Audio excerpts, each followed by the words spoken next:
Okay, thank you very much. Okay. Ambassadors, Minister, distinguished members of the audience, my name is Adam Smale, and from the beginning of this year I am the Dean of the School of Management at the University of Vaasa, and I come into this topic from three perspectives.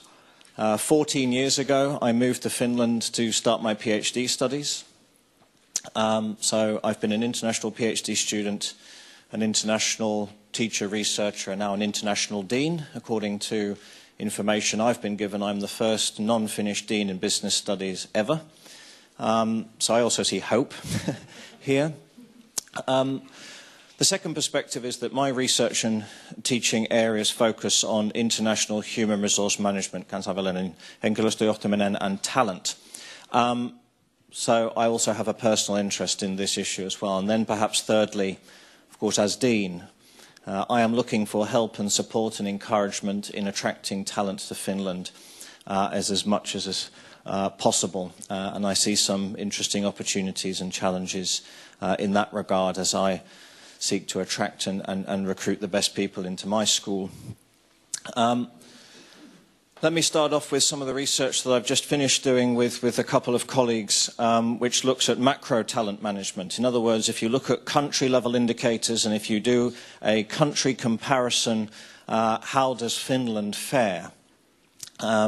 We use very heavily the Global Talent Competitiveness Index, which is a collection of economic and labour economic indicators to look at how Finland fares in macroeconomic terms when it comes to talent management, and it's built on 4 pillars: enable, attract, grow and retain, and these contribute to the development of 2 different categories of skills. Finland is 9th in the report that was published in 2017.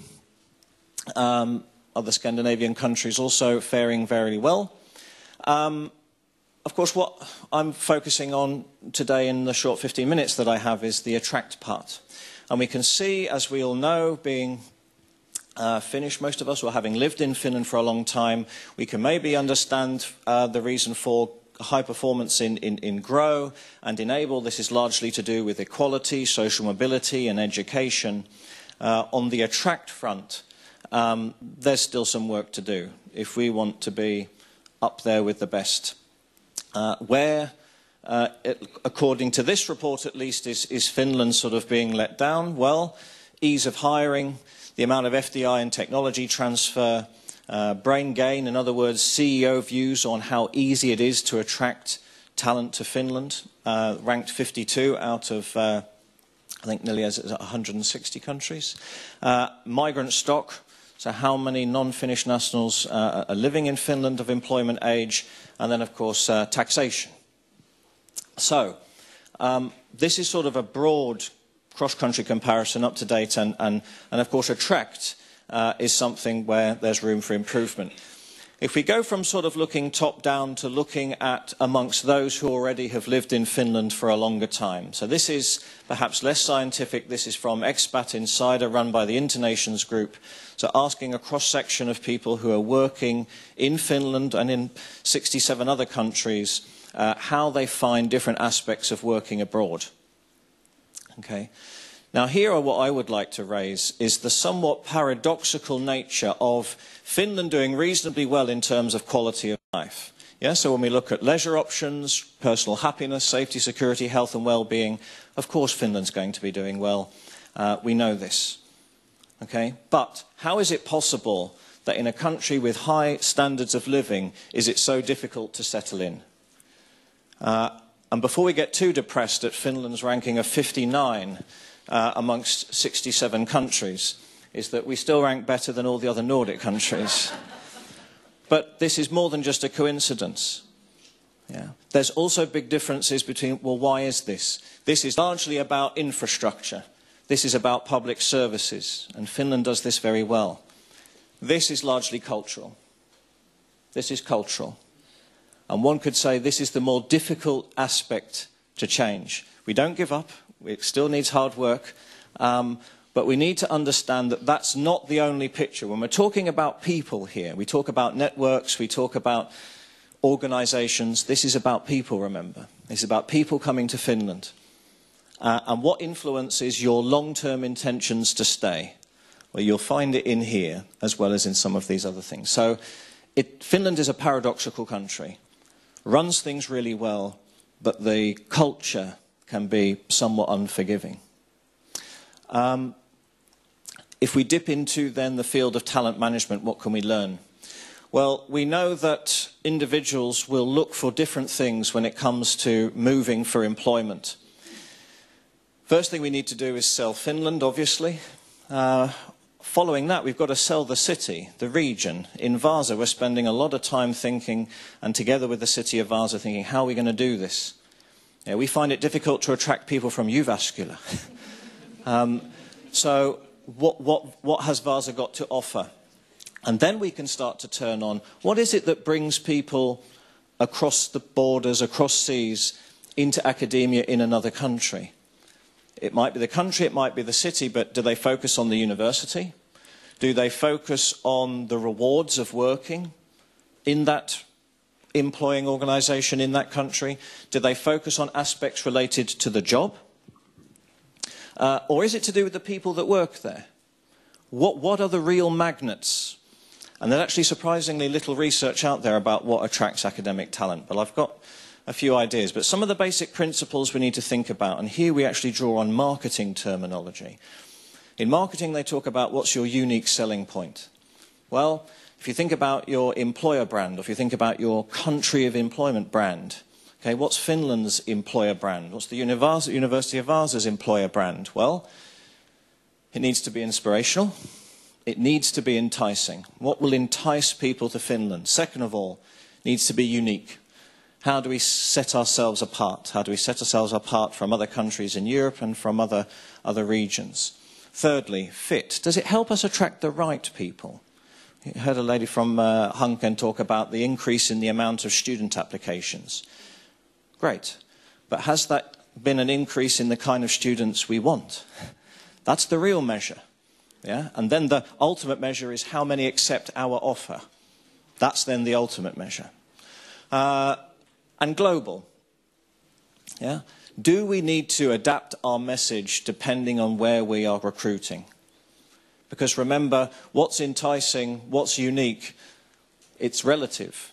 You know, occupational health might be to some people, wow, your occupational health system is fantastic in Finland. Salary, on the other hand, well, it's relative. But so what do you emphasize? Do you go with some standard messages? Or do you then go with adapted messages depending on where Finland does incredibly well, and Finnish universities and polytechnics do incredibly well, compared to places that you have available locally in your country or your system? So do we have to then adapt the message? And remember, it often helps to think about attracting talent in terms of an exchange. Students and talent, academic talent, pay a price to come to Finland. They make certain sacrifices. Yeah, maybe it's a harsh climate, difficult language, high cost of living, some of the things that I very quickly went through. However, they also get something in return. High standard of living, social mobility, safety. Yeah? Recruitment is often a proposition about what you give or have to give up, but what you get in return. Yeah? So what is our deal that we put on the table when we go out to recruit, when we go out to China, when we go out to Brazil? Yeah? What do they have to give and give up, but what do they get in return? And that deal needs to obviously be a net positive. They get more back than they give up. And we have to then sort of think in those terms. What can we learn from the field of global mobility and expatriation? What might be surprising with this first point, but it may be unsurprising to those who work in an international sort of recruitment capacity, is that one of the biggest reasons for expatriate failure or for a relocation being unsuccessful is the failure to adjust by the spouse and the family. And that's almost reason number one. Yeah? The academic talent, they get to adjust through their job, through their work networks, through colleagues. They get a lot of support. But what about the spouse? What about the child? And when I negotiate with international talent, I'm negotiating as much with the family as I am with the individual. Yeah? Where can my kids go to school? How safe is it here? What about the property prices, etc.? And then one increasing issue is the trailing spouse, and this can be these days as much a woman as it is a man. What about my career? And with more and more dual career couples, we need a good answer to that question. Yeah? In Vaasa, you can't just walk into a job if you don't speak Finnish and Swedish. What about MBA possibilities then? Can they train? Can they, you know, and this is what we find we're often talking about. So, who's responsible for their integration? Perceived support, or lack of it, can sometimes be more influential in feelings of adjustment and integration than the actual amount of support that's on offer. Do I feel like I am being supported? And quite often we're dealing with perceptions and not reality when it comes to job satisfaction and adjustment, especially when the initial honeymoon period turns into culture shock. Yeah?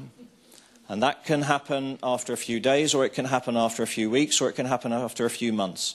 We tend to sort of see this kind of curve. Honeymoon, everything's different but great, to everything's different and it's awful. And then slowly but surely you start to adjust. So making sure that the support is also there when culture shock hits. Perhaps somewhat obvious maybe, but global mobility is highly stressful and can affect well-being. And this is contagious. So again, going back to spouse and family, if the spouse and family is not adjusting, it's contagious to the academics that we hire, and they're also feeling like they're not adjusting very well.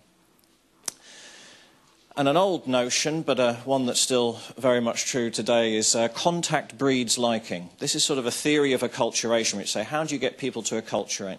We've looked at this in terms of expatriation, but we've also drawn from immigration studies. And actually, one simple answer, although of course the answer is never simple, but one key component is contact. If you want international talent to come to Finland and stay in Finland, they acculturate through contact. Contact with locals, contact with the culture, contact with the language. What we tend to find is that this can resolve misunderstandings and it leads to high quality relationships. Isolation, isolating yourself from the language, from Finnish people, or then various kinds of commuting relationships where you have two bases, doesn't work in the long term. Not really. So we have to also be realistic when recruiting and when looking for the right people, that we're not setting ourselves up for a short-term rather than a long-term relationship. What universities and polytechnics then need to be able to answer is, what are academics like? So far we can say that many of the things we've talked about could be generic across many different categories of professionals, but what do academics really want? So when we talk about why come to Finland, when we talk about what kind of employment opportunities there are, what do they want? And does it even make sense to talk about academics as a sort of a singular homogeneous group? Yeah? Academics vary from career stage, doctoral student to full professor. We're talking about teachers and research directors. We're talking about different subjects and fields. Do those operating in the humanities, are they attracted by the same things as those in the life sciences, natural sciences? This is important because marketing would say that you have to tailor your message differently, and negotiation will involve different things. And then, of course, we've got their background. As I said, there's not much research on this, but so this is based on experience that I've had together with other people that I know that have been active trying to recruit internationally. Career opportunities, obviously. I say obviously, but you know, for a long time we've had fixed-term offers of employment for most people, unless you get to full professor. This is, of course, changing. As we know, the legal landscape for employment, and universities are looking towards longer contracts as well as tenure-track positions. Is this sufficient? Is it worth uprooting for a fixed-term contract or even for a tenure-track? Do I see international academics in senior positions? Yeah? Yeah, I give a dramatic pause there. Do I see international academics as senior positions? I'm talking about university management, university board level. Is there walk the talk? is internationalization likely to happen at the speed that we want to in universities and polytechnics that are predominantly, if not exclusively, Finnish speaking or Swedish speaking? Time for research. This is a big one. In the context of tenure track, where you do not get to pass go until you've produced a certain amount of academic research output, making sure that you have enough time for research is real currency for academics. This is what they spend a lot of time asking about. How much teaching do I have to do? How much time in Finland do I have to spend writing huge amounts of funding applications? How many PhD students do I have to supervise? This takes me away from research, and this is a big thing. Compensation, okay. I often discuss over a drink or two with fellow deans, what is the market price for an associate professor? For a world-class associate professor, what's the market price? And are we willing to pay it? Of course, the difficult answer might be that the market price is about the price for a senior tenured professor in our organisation. Yeah? So YPJ goes out the window. Or does it? You know, do we have the tools to compete in order to pay the market price? Or do we deflect and look at other things? What we also find is that when it comes to research, do academics do research with universities or with teams or with individuals? And the key here is what happens if someone that you're doing research with moves university? Does your research collaboration stop, or do you follow the individual? Yeah, what we tend to find is that a mixture of both. It is field specific, of course. Great laboratories, great centres tend to have a great reputation, but in other fields you follow individuals. What it means in terms of recruitment, though, it can be that, and I believe Aalto, Ingmar Björkman, the Dean of Aalto Business School, is a good colleague of mine, and at least what they're trying to do is hire star professors and let those professors act like magnets. Yeah? Come here because he or she works here, and let's see if that works. And they've had a reasonable amount of success. And then lastly, great data. I work in a number of different research consortiums where there is great envy and jealousy about how easy it is to do great research in Finland. Our access to data, the fact that regulatory bodies and research participants are generally very supportive. And that's something that we can sell. That's something that, that would pull academics here. A couple of words about paths to internationalization. This is something as a university we've been thinking about, I've been thinking about, but I think it also applies to the national level. If we can simplify things a little bit, it makes sense to try and think about how to internationalize, because this does have implications for where you invest, limited resources, time and energy. Now, one might be grow your own, so this kind of grassroots internationalization. What would be the logic here? The logic would be attract students when they are at their most mobile and least expensive. Okay? So, bachelor's, master's students, get them in early, which means internationalizing obviously our bachelor's and master's programs, get them in early, take the best of those into our graduate schools, into our doctoral programs, invest in making those attractive. Some of the obstacles we find there are, how do we fund doctoral studies? Yeah, that's a long conversation normally when you speak to a potential PhD student, and it normally starts with it's complicated. Yeah?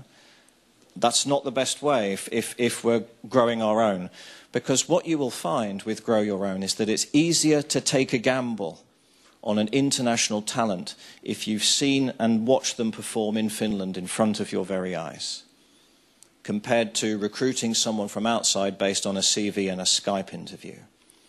Yeah, this is what you see. Remember, decision makers are very human. Yeah, and when they take risks, it's easier to take a risk on something that you've seen and something that you trust. So this again would be one of the other logics here. What we then have to do is ensure that employers adhere to diversity guidelines and take risks in recruitment decisions. So that would be one path. The other path would be buying ready-made talent. So this would be the area of international talent search and selection. So you scour the globe. Some could say that the talent pool for scholarly talent is global. If you want a professor in a certain area of science, it can be that people in that field know who all 15 of them are. We know where they are.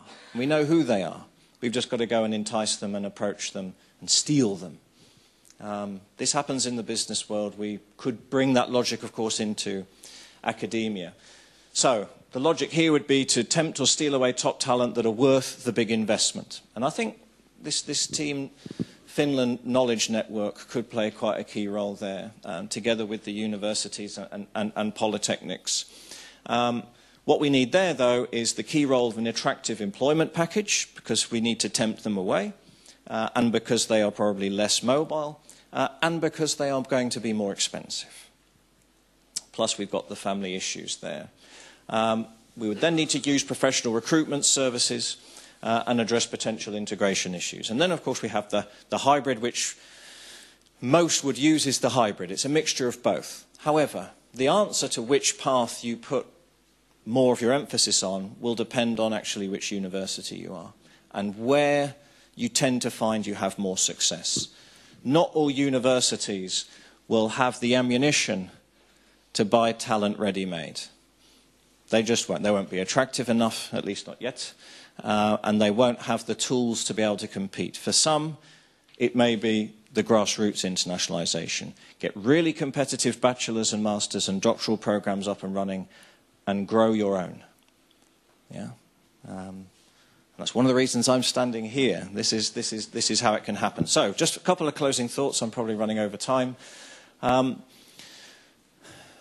Quite often what I face, and many of you that are sort of representing international issues in whichever bodies you're working in, is we often find that it's difficult to convince people the reasons for internationalization. So we need what's a lot of called issue selling. We need to sell the issue of internationalization. And again, the lady from Hunken talked about KPIs. Now, I think one of the confusions that can arise that result in cynicism is when we confuse internationalization as a goal and as a measure. Yeah, is internationalization a goal, so it's internationalization for internationalization's sake? Or is internationalization a measure of how attractive we are? Yeah, the reason we go out into the world to attract talent is based on the belief that they don't all reside in Finland. Yeah? The reason we internationalize our research networks is because not all great ideas originate in Finland. So is internationalization the goal or the measure? We've got to be careful that the measure doesn't become the goal in itself. Internationalization occurs via recruitment and selection. If you talk about recruiting talent at home. But these decision makers, are they trained in this? Do they spend much time on search and selection? Are they lazy recruiters? Do they just recruit the nearest person to them? Remember, these are human beings. Do they receive enough support and scrutiny from HR? I flew down here from Vaasa in an aeroplane, and I would use the analogy that would you let someone fly you that hadn't been trained as a pilot? No, of course you wouldn't. But would you let someone make hiring decisions that haven't been trained how to hire and recruit properly? Now think about the importance of recruitment in a knowledge-based industry, where who you take in the Finnish context, where it's difficult to fire people, in fact legally it's almost impossible, recruitment's got to be really important. But how much support and training do the decision makers have? Is there a glass ceiling at university management level? And related to internationalization, is there a language ceiling? I'm breaking through that now, slowly but surely. But last couple of points, internationalization is a mindset. We often talk about the war for talent. It sounds like just stupid rhetoric, you know, that started well over 15 years ago. But of course, the point is that it's a mindset, it's a war, so we need to fight, we need to try new things, and we need to never be satisfied. Second of all, it's a global war for talent, so we need to be where the fight is. We need the team knowledge network, we need ambassadors, we need to be where the people are. Can't do this from home. Not really. But I believe that grassroots internationalization is already in full swing in Finland. If you remember, the ministry emphasized bringing in international master's programs in around 2005. in our university, as well as many other universities, we've created these international programs. We've brought the students in. And I now, from where I sit, I see them penetrating the postdoc labour pool. And it's happening. It's real. And I think you'll see it more and more as we come. But that's all I'll say for now. So thanks very much. Kiitos.